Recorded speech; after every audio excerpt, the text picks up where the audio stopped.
امتحان ماي جون 2017 بيبر 2 فاريانت 1. السؤال 1 بيقول which statement is correct. بيقارن ما between الديفيوجن والماس. ومكتوب أول واحد diffusion is faster in dish 1 because the mass of the particles is greater. هو الديفيوجن فعلا faster، لكن الماس of particle of KMnO4 هنلاقي هنا في الكويشن إن هي 158.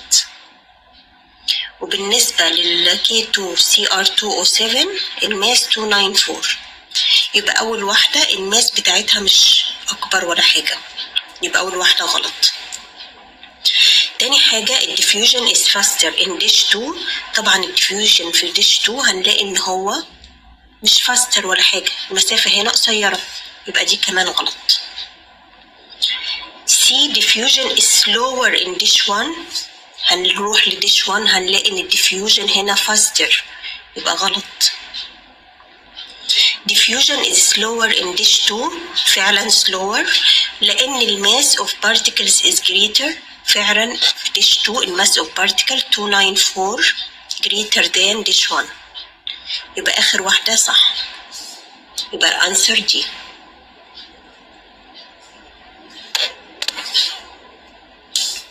سؤال 2 pure water has boiling point 100 و freezing point 0. What is the boiling point and freezing point of a sample of aqueous sodium chloride? aqueous sodium chloride بالمقارنة بالووتر هي البويلينج بوينت ما بقتش ووتر، فحاجة كأنها impurities، فالحاجة ديت بتزود البويلينج بوينت وبتقلل الفريزنج بوينت. الأنسر الوحيد اللي عندنا كده هو C.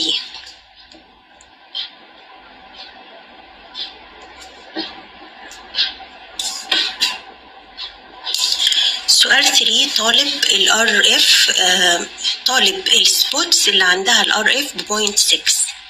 بنروح للقانون بتاع ال RF equal السبوتس over السولفنت اللي هي 10.5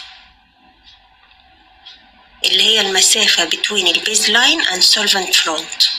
طيب السبوت هي اللي مش معروفة، والار اف موجودة عندنا في الكويشن 0.6 والسولفنت كله 10.5. اوكي هنقول 10.5.6 تايمز 0.6 هتطلع 6.3، يبقى الانسر دي.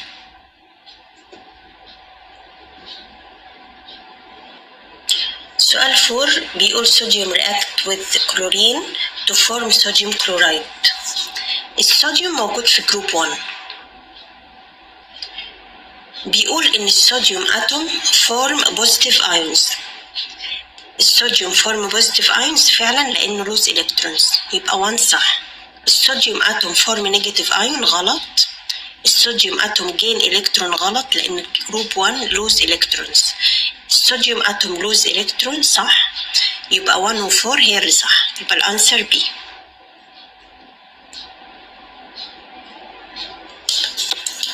سؤال 5 بيوصف الدايموند وبيقول which statement explain these properties.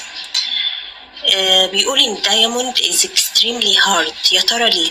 A. It has a lattice of positive carbon ions in a sea of electrons. ما خدناش أبدا تعريف بيقول كده، يبقى دي غلط. It has delocalized electrons and each carbon atom forms 3 covalent. delocalized غلط و 3 covalent غلط برضو، يبقى بي غلط. It has no delocalized electrons and each carbon atom form 4 covalent bonds with other carbon atoms. صح طبعا، يبقى C صح. آخر واحدة it has strong ionic bond غلط، هي covalent bond، يبقى الأنسر C. سؤال 6 which statement about metals is not correct. A. Metals are malleable because the metal ions can slide over one another. صح. B. Metals conduct electricity because electrons can move through the lattice. صح. Metals consist of a giant lattice of metal ions in a sea of electrons. برضو الكلام ده صح. D. Metals have high melting point, okay, because of the strong attraction between the metal ions. هي دي الجزئية اللي غلط. هي فعلا كده بس مش عشان خاطر between the metal ions، عشان في حاجة اسمها metallic bond. يبقى الحاجة الغلط بالنسبة للميتالز هي دي.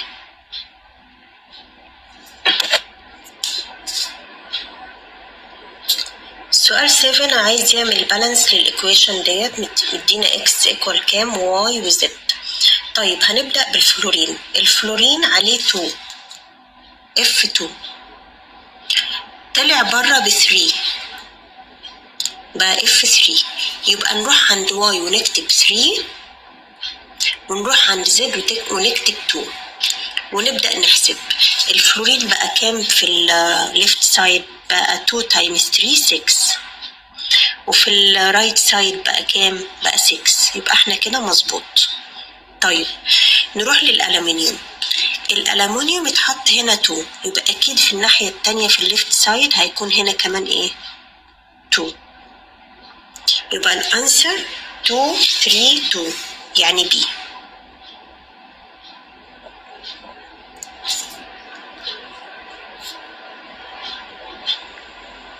سؤال 8 بيقول الكربون مونوكسيد burns in oxygen to produce carbon dioxide. مدينا الماس بتاعة الكربون مونوكسيد اللي هي موجودة في الليفت سايد، وعايز يحسب الماس بتاعة الكربون دايوكسيد. طيب نروح نقول ان النمبر اوف مولز اوف كربون مونوكسيد عبارة عن الجرامز اللي هي 14 over 28. 28 ديت جبناها منين؟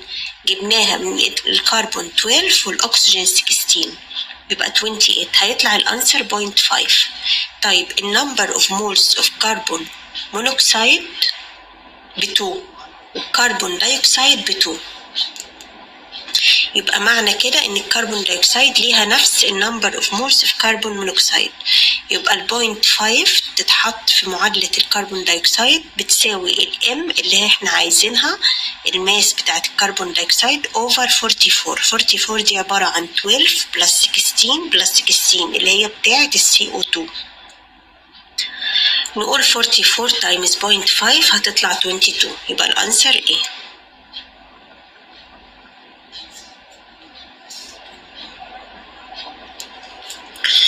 سؤال 9 which statement about electrolysis is correct? A. Electrons move through the electrolyte from the cathode to the anode. كلمة electrolyte دي غلط، هي في الواير بتمشي. تاني حاجة الالكترونز move towards the cathode in the external circuit. كلام صح 100%، يبقى B هي الانسر. C بيقول ان النيجاتيف ions move towards the anode in the external circuit. مفيش ions تمشي في الاكسترنال circuit، يبقى غلط. دي بتقول positive ions move through the electrolyte toward the anode، يعني مش ممكن يكون positive ions تروح لانود لان دي positive ودي positive، يبقى دي كمان غلط.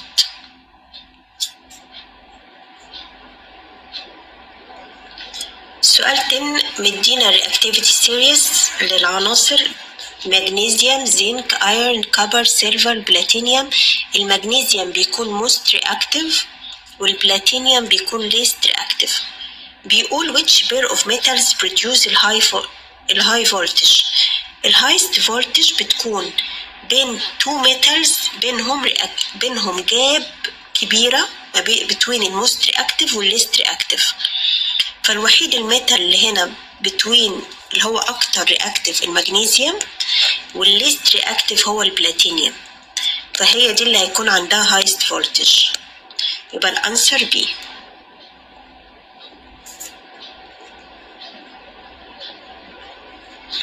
سؤال 11 بيقول which fuel is a gas at room temperature and makes two products when it burns in plentiful supply of air.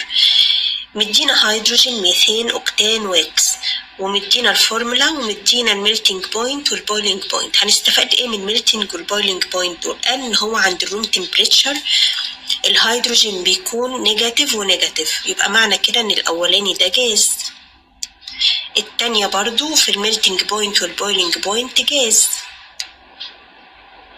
وهو طالب ان هو يكون جاز، يبقى الانسر يا ايه يا بي. طيب سي، البويلنج بوينت بالبوزيتيف والميلتنج بوينت بالنيجاتيف، يبقى ده ليكويد. واخر واحدة الميلتنج والبويلنج بوينت بالبوزيتيف، يبقى ده سوليد. طيب نروح لايه، لايه وبي. بيقول ان هو بيدي تو برودكت when it burns in a plentiful of supply of air. طيب يعني الهيدروجين اما نحط عليه اكسجين هيدينا H2O يعني one product، لكن الميثين لما بيحصل له بيرنز مع الاكسجين بيدينا تو برودكت اللي هو الكربون دايوكسيد والووتر، يبقى الانسر عندنا اللي بتدي تو برودكت هي الميثين.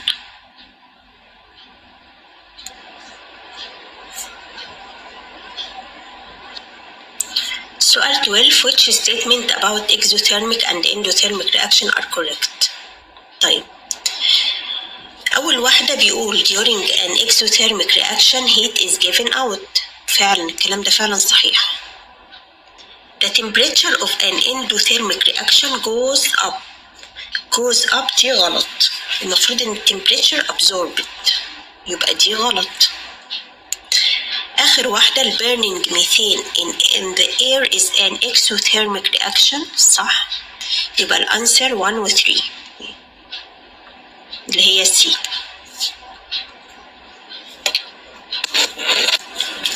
سؤال 13 عايز يحسب هنا الانرجي تشينج for the reaction. الرياكشن is exothermic يعني الأنسر هتكون بالنيجاتيف. طيب نروح للبوند بروكن او الانرجي ان اللي هي موجودة في الليفت سايد اوف ذا رياكشن. طيب عندنا كام سي اتش؟ ادي 1 2 3 4 5 6، وفي الجدول عندنا السي اتش بكام؟ ب 410، يبقى 6 تايمز 410. بعد كده عندنا السي سي اهي الرابطة سي سي بكام في الجدول؟ ب 350، يبقى نقول بلس 350. بعد كده عندنا هنا بوند بتوين السي ال سي ال اللي هي 240، سي ال سي ال 240 اهي حطيناها وعملنا بلس ليهم، طلع الانسر ب 3050. ده بالنسبة للانرجي ان او البوند بروكن. نروح للرايت سايد هنلاقي هنا البوند فورميشن او الانرجي اوت. بنفس الطريقة هنشتغل. في كام سي اتش؟ في عندنا 5 سي اتش 1 2 3 4 5، وبعد كده عندنا سي سي ب 350 اللي هي هنا. بعد كده عندنا سي سي ال بعدين اتش سي ال، يبقى احنا كده عملنا ليهم بلس كلهم طلع 3170. ناخد الانرجي ان ماينس الانرجي اوت، 3050 ماينس 3170 هيطلع ماينس 120 اللي هي الانسر بي، وفعلا بالنيجاتيف عشان التفاعل اكزوثيرميك.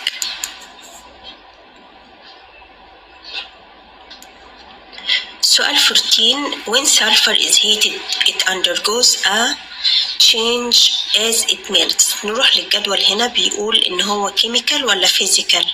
طيب السلفر بس تعمل له heated فتحول للسلفر بس melts، اذا ما حصلش ليه تغير كيميائي، فالتفاعل هنا يعتبر physical. طيب further heating causes the sulfur to undergo change and form sulfur dioxide، يعني السلفر اتحول من سلفر لسلفر دايوكسيد لا يمكن يرجع تاني للسلفر، فهنا حصل تغير كيميائي. يبقى الانسر هتكون 1 physical و 2 chemical، يبقى الانسر C.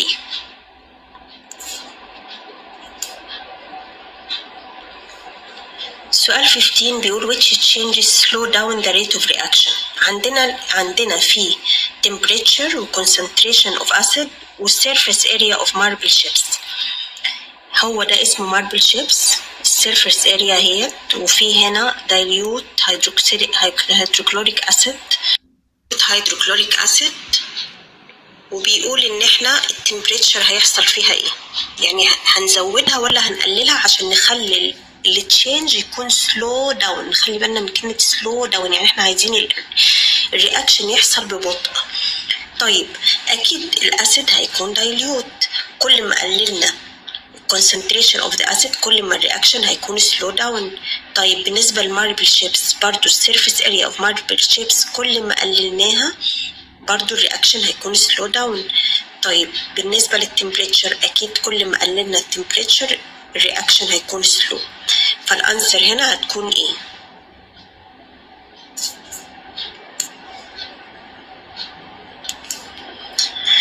سؤال 16 مدينا تفاعل equilibrium between النيتروجين والهيدروجين عشان يكون الأمونيا.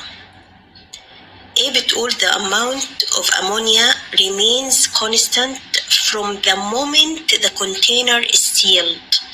كلمة from the moment دي غلط، هي بتاخد شوية ما تايم عشان يحصل ان هي تكون constant، يبقى كلمة from the moment غلط. B the amount of ammonia, nitrogen and hydrogen in the container are always equal. لو احنا بصينا في الرياكشن هنا النيتروجين النمبر اوف مولز 1، الهيدروجين 3، الامونيا 2، يعني النمبر اوف مولز مختلفة not equal، يبقى 2 كمان غلط. C the rate of formation of ammonia is equal to the rate of formation of decomposition of ammonia. الكلام ده فعلا صحيح وهو ده تعريف الإكوليبريم، يبقى C هي اللي صح. D the rate of formation of ammonia is faster than the rate of decomposition of ammonia. كده ما بقاش equilibrium، كده كأن التفاعل رايح ناحية الفورورد.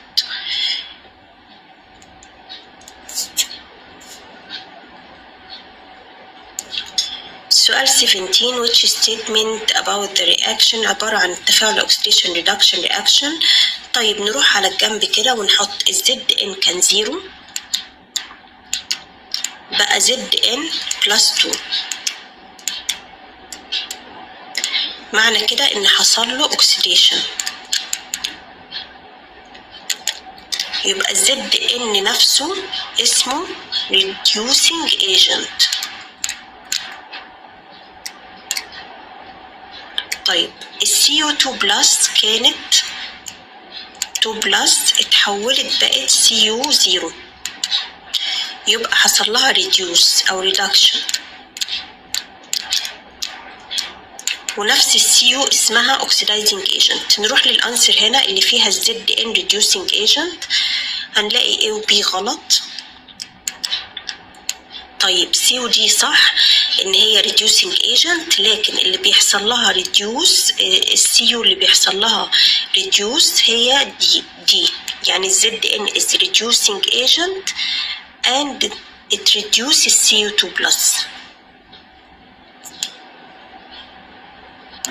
سؤال 18 بيقول zinc oxide is amphoteric. أول ما نسمع كلمة amphoteric يعني رياكت مع الأسيد ورياكت مع البيز. نروح للجدول مكتوب reaction with hydrochloric acid with sodium hydroxide اللي هو البيز اللي هي ال A وال B، اللي هي إن هي صح في الرياكشن of hydrochloric acid وصح في الرياكشن of sodium hydroxide، يبقى الأنسر هي A.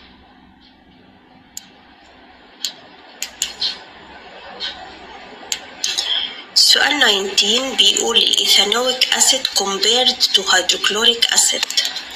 في الجدول هنا كاتب الإيثانويك أسيد، يعني اللي موجود في الجدول الإيثانويك. طب بالنسبة للهيدروجين أيون concentration بالنسبة للإيثانويك أسيد، الإيثانويك أسيد معروف إن هو weak acid، فأكيد الهيدروجين أيون concentration فيه lower، يعني الأنسر هتبقى يا إما C يا إما D.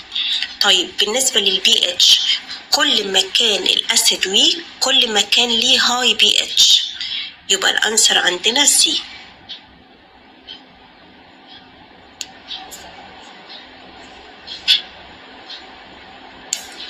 سؤال 20 بيقول ان احنا عندنا steps هنا وفي instruction is missing اللي هي في step 5. طيب اول step dissolve، تاني step separate، mixed، filter، في حاجة بتحصل بعد الفلتر بعد كده dry. ايه هي الحاجة دي؟ اكيد wash، يبقى الانسر wash the residue with water اللي هي دي. سؤال 21 بيقول substance X reacts with warm dilute hydrochloric acid to produce a gas which decolorizes acidified aqueous potassium manganate. طيب من الرياكشن كده هنعرف ان الجاز اللي هيطلع اللي هو ال SO2، ومن المعلومة اللي هنا مديها لنا ان هي اكيد هيكون سلفايد.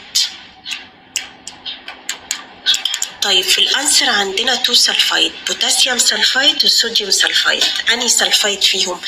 بيقول ان هو بيدي يلو فليم ان افليم تيست، اللي بيدي يلو فليم ان افليم تيست هو الصوديوم، يبقى الانسر صوديوم سلفايد.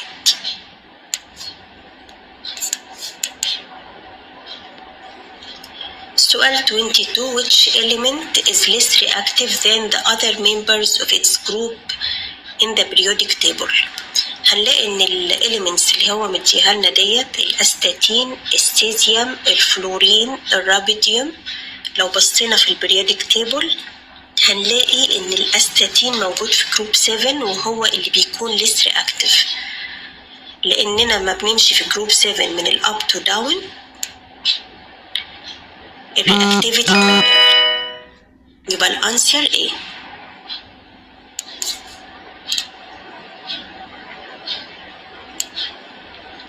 سؤال 23 بيقول what does not occur in group 4 as it descended يعني بنروح للبريودك تيبل وبنشوف الاليمنتس الموجودة عندنا اللي هي كربون، سيليكون، جرمانيوم، تين، ليد، فلورافيوم. هنلاقي ان احنا كل ما بنروح ناحية الداون الديسندد هنلاقي ان البروتون نمبر بيزيد والكاركتر الميتاليك بتزيد والالكترون شيلز بتزيد برضو.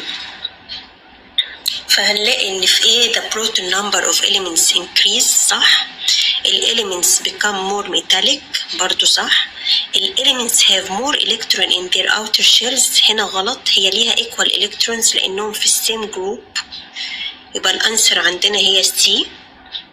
اخر واحدة elements have more electron shells، كل ما بنزود البروتونز الالكترونز شيل بتزيد، لكن في اخر حاجة في الالكترون شيل ليها same number.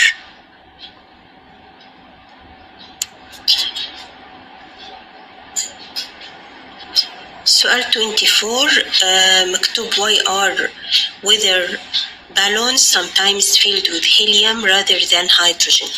أول ما نشوف هيليوم نقول على طول لأن الهيليوم not reactive أو unreactive، يبقى الأنسر هتكون دي.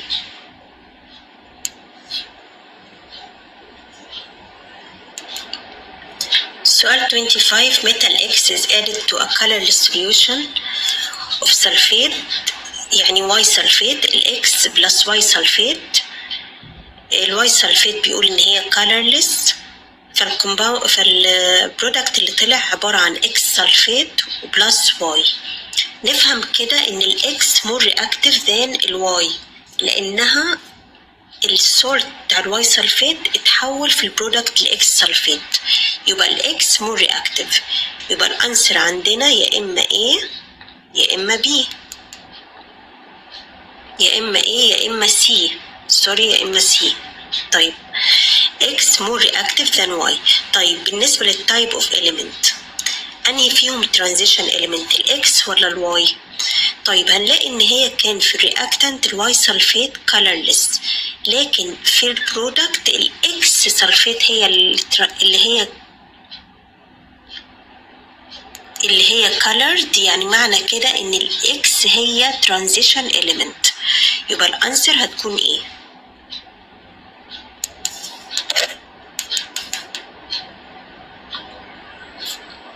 element E سؤال 26 element E forms an alloy has a basic oxide is below hydrogen in the reactivity series. نروح هنا لإيه؟ هنلاقي الكربون not alloy. طب الكبر فعلا يعتبر بيزك اوكسايد وبلو الهيدروجين في الرياكتيفيتي سيريز والوي، يبقى هي بي. طب السلفر ليه غلط؟ عشان هي اسيديك اوكسايد. والزنك ليه غلط؟ عشان هي مش بلو الهيدروجين في الرياكتيفيتي سيريز.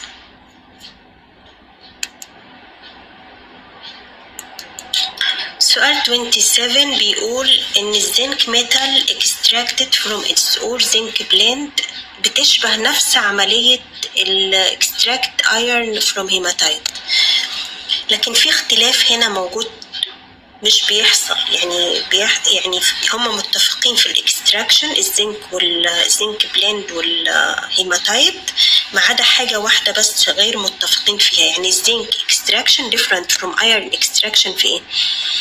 A. Carbon and carbon monoxide are the main reducing agent. فعلا العملية دي بتحصل في الاكستراكشن اوف ايرون والاكستراكشن اوف زنك.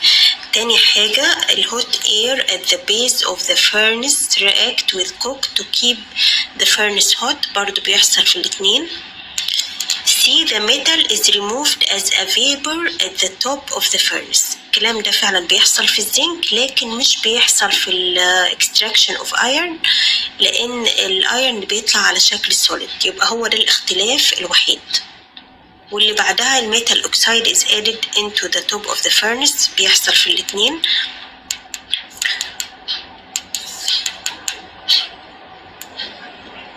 سؤال 28 what is not made from stainless steel؟ هنلاقي ان ال A وال B وال D معقول قوي ان هم يكونوا مصنوعين من الستانلس ستيل، لكن مش ممكن الريلويز لاينز، لان الستانلس ستيل very expensive يكون مصنوع من الستانلس ستيل، يبقى answer C.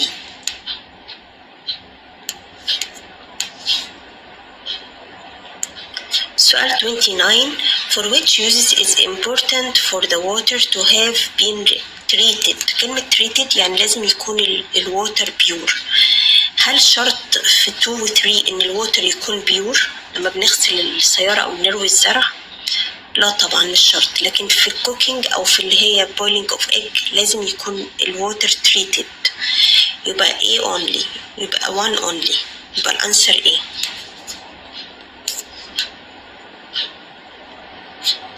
سؤال 30 oxides of nitrogen are found in polluted air.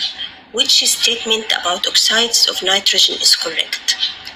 A. Oxides of nitrogen are formed by the reaction of nitrogen with oxygen during the fractional distillation of liquid water. طبعا كلمة during the fractional distillation of liquid water غلط. تاني حاجة بيقول إن ال oxides of nitrogen are formed in a car engine by the reaction of petrol with nitrogen. petrol دي غلط. سي بتقول الأوكسايدز هي مش بترول، هي الأكسجين. سي بتقول oxides of nitrogen are removed from exhaust gases okay by reaction with carbon dioxide in a catalytic converter. غلط كلمة reaction with carbon dioxide in a catalytic. دي بتقول oxides of nitrogen are removed from exhaust gases by reduction in a catalytic converter. هي دي الانسر.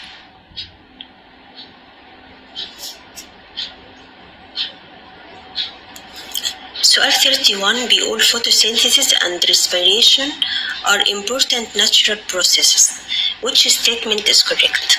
احنا عارفين في عملية الفوتوسينثيس الكربون دايوكسيد والووتر بيدينا الجلوكوز والأكسجين. أول واحدة بيقول إن الكربون دايوكسيد is formed by reaction of glucose with water during photosynthesis. طبعا الكلام ده غلط.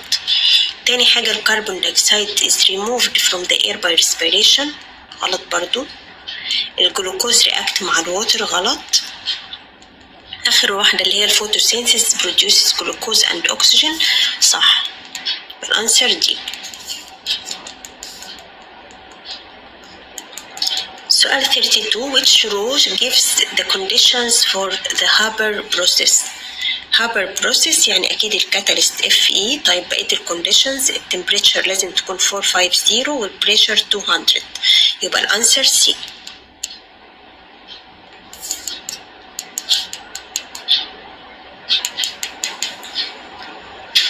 سؤال 33. Which statement about sulfuric acid is correct? A. It is made by the Haber process. غلط.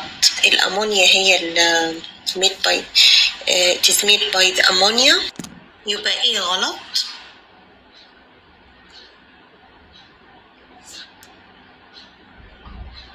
تاني حاجة it is made in the atmosphere by the reaction of lightning. غلط. lightning by oxygen in atmosphere. تالت حاجة it reacts with ammonia to produce fertilizer. طبعا صح. يبقى C هي اللي صح. آخر حاجة it reacts with copper metal to produce hydrogen gas. الكبر unreactive.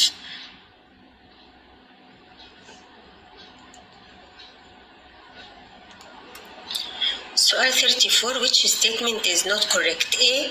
Converting limestone into lime is a thermal decomposition reaction. صح. Flue gas desulfurization is a neutralization reaction. عملية desulfurization ديت بنشيل فيها السلفر يعني النون ميتال، يبقى ده acidic oxide. عشان remove الأكسيديك oxide ويبوت basic oxide، يعني عملية neutralization reaction. يبقى تاني واحدة كمان صح. C بتقول in the extraction of iron calcium carbonate is converted into calcium oxide. فعلا صح.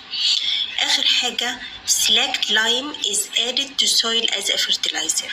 slacked ديت عبارة عن بيز. البيز بنحطها في السويل عشان تعمل نيوترلايز للأسيد، مش بتستخدم كفيرتلايزر.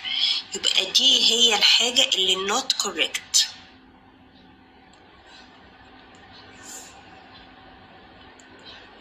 سؤال 35. Which fraction of petroleum is not matched to its correct use?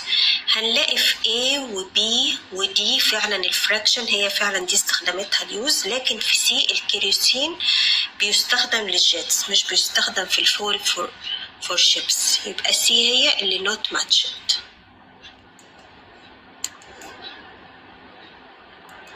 سؤال 36. Which statement about these molecules is not correct? A. They are both alcohols. صح، لأن هما الاتنين فيهم مجموعة OH. B. They both produce carbon dioxide and water when they burn in oxygen. كل الأورجانيك molecules لما بيحصل لها burn بتدينا الكربون دايوكسيد والووتر. يبقى B صح. They contain different functional groups. زي ما احنا شايفين ان هي ليها same functional group اللي هي ال OH، فهنا هي مش different function group. يبقى هي دي اللي not correct. آخر حاجة they have the same general formula. هم عبارة عن الكين وفيها الكحول، يبقى عبارة عن CnH2n بدل بلس 2 تبقى بلس 1، وفي الأخير في OH اللي هي الالكحولز. يبقى ليهم same general formula.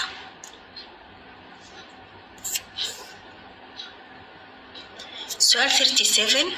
Which diagram shows the monomer from which this polymer could be manufactured? هنروح للبوليمر وهنلاقي فيه الجزء الريبيتد اللي عندنا اللي هو الجزء ده. قبل ما يبقى ريبيتد كان دبل بوند، يبقى الانسر عندنا هي C دبل بوند C وحواليها 4H، يبقى الانسر C. سؤال 38 بيقول إن الإيثانول بنقدر نحصل عليه من الفرمنتيشن أو عن طريق الكاتاليتيك addition of steam. Which statement is correct? A. Fermentation uses a higher temperature. غلط، لأن الفرمنتيشن بتحصل عند الروم temperature. B. Fermentation uses a non-renewable resources. غلط، لأن الفرمنتيشن بنستخدم فيها renewable resource. C. The catalytic addition of steam to ethene produces purer ethanol than fermentation. صح طبعا، يبقى الأنسر عندنا هي C. آخر حاجة the catalytic addition of steam to ethene uses a biological catalyst. الطريقة دي مش طريقة الكاتاليتيك addition of steam to ethene اللي بنستخدم فيها البيولوجيكال كاتاليست، دي بتكون طريقة الفرمنتيشن. سؤال 39. The structure of an ester is shown. Which row is correct? بنروح بعد السي دبل بوند O ونحط سيركل على الأو ونمشي ناحية الرايت سايد يبقى الألكحول وناحية الليفت سايد بيبقى الإيه؟ الأسيد.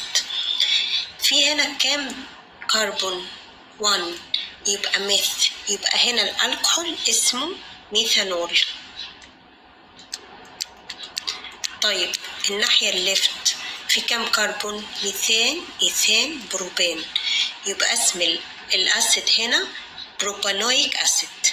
يعني الأنسر اللي هي فيها الميثانول والبروبانويك أسيد اللي هي بي.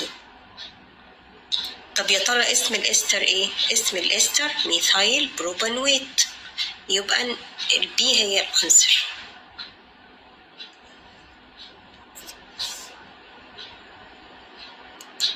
سؤال 40 بيقول what is the name of the chemical process؟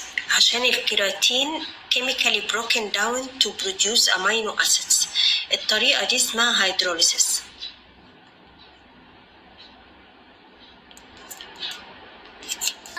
Ta-da! Ta-da! Ta-da! Ta-da! Ta-da! Ta-da! Ta-da! Ta-da!